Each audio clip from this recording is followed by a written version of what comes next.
Metal tong hawak ko. Okay? Kung makikita nyo, tumunog siya. Pag nilapit ko pa siya, automatic tutunog kagad siya. Kahit hindi siya masyado malapit, sakto lang, tumutunog kagad. Okay? Kung makikita nyo, napakalupit, diba? Ibig sabihin lang guys, mas malakas yung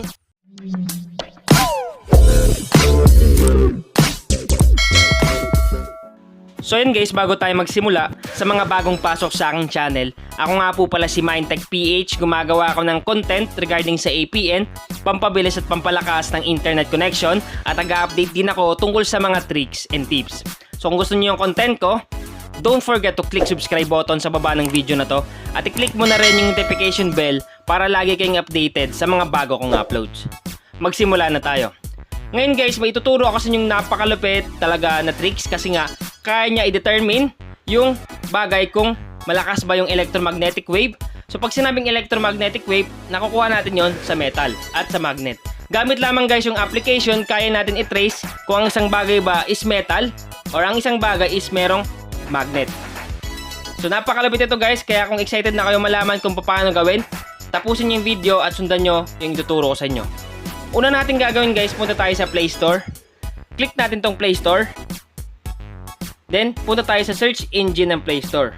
Click natin tong search engine. Then, i-search natin guys, Metal Detector Reach Dev App. So, yan guys yung isa-search natin, Metal Detector Reach Dev App. Search natin yan. Automatic lalabas yan sa pinakauna. So, ito siya. Click lang natin. Yan guys yung hahanapin nyo sa Play Store. Metal Detector Reach Dev Apps yung gumawa.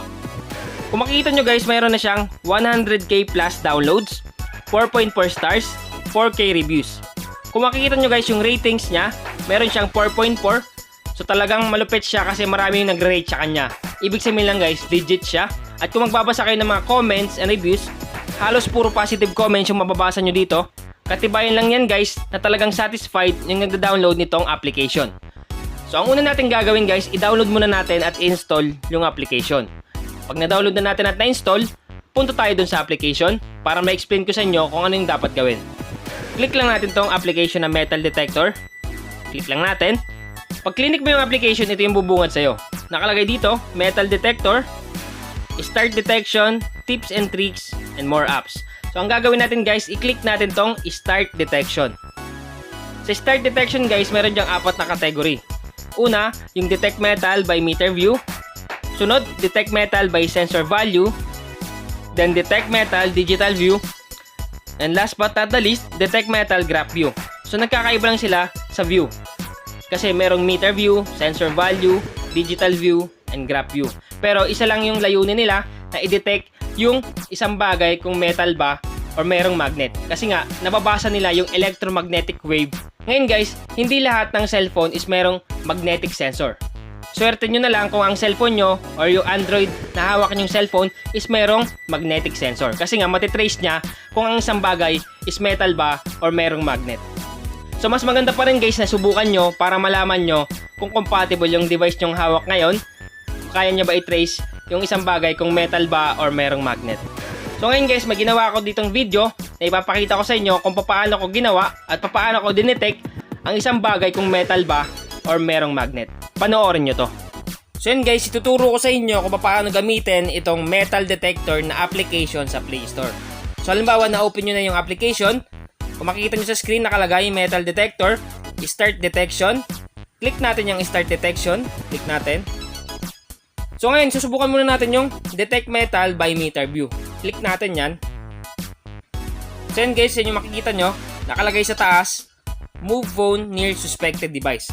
So ngayon kung makikita nyo, pumapalo ng 1.3, 1.2 yung kanyang meter. Ngayon, pag nilapit natin siya sa metal, automatic tataas yan at tutunog yan. So sample natin. So ayan guys, tumunog.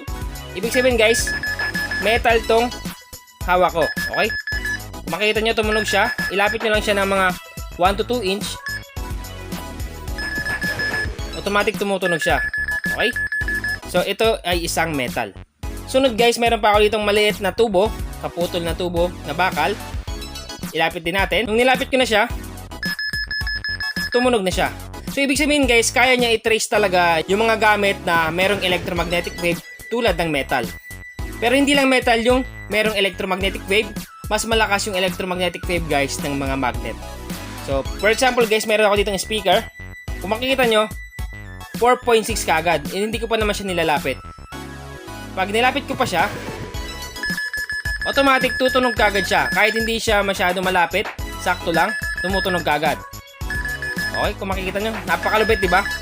Ibig sabihin lang guys, mas malakas yung nare-receive na electromagnetic wave ng sensor sa speaker. Kasi nga, yung speaker natin guys is merong magnet.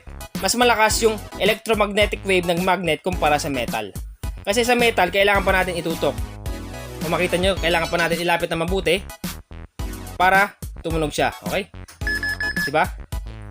Halos idikit ko na nga yung metal, saka lang tumutunog. Pero dito sa speaker, ilalapit pa lang siya, nakikita mo na tumataas na yung electromagnetic wave niya.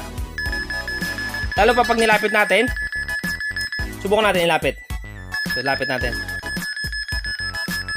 Kung makikita nyo guys, napakataas ng electromagnetic wave niya. Pumapalo ng 44, 39. Pumapalo pa nga ng 60 plus, 70. Halos mapuno na guys.